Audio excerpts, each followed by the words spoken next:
সমন্বয়ক হাসনাতের পোস্টে ছাত্রলীগ রাব্বানীর কমেন্ট।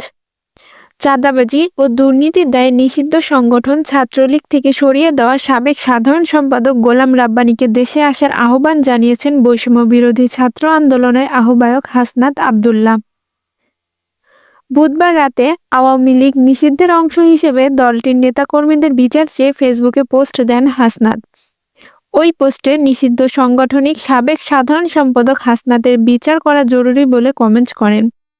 সেই পোস্টের কমেন্টে গোলাম রাব্বানী লিখেন, মেটিকুলাসলি ডিজাইনড ষড়যন্ত্রের অবিচ্ছেদ্য অংশ হিসেবে দেশকে পাকি ব্রিজের উত্তরাধিকারদের হাতে তুলে দিয়ে চরম অরাজকতা, নিরাপত্তাহীনতায় ঠেলে দেওয়ার জন্য সবার আগে তোমাদের বিচার করা জরুরি। জবাবে হাসনাত লিখেন, গোলাম রাব্বানী দেশে আসেন, দেশে এসে বিচার করেন, হেডম থাকলে আসেন। হাসনাতের কমেন্টে 1000-এর বেশি রিয়্যাক্ট পড়েছে, আর মূল পোস্টে রিয়্যাক্ট পড়েছে 28,000 বেশি। হাসনাত ও রাব্বানীর কমেন্টের নিচে তাদের অনুসারীরা 167টির বেশি কমেন্ট করেন।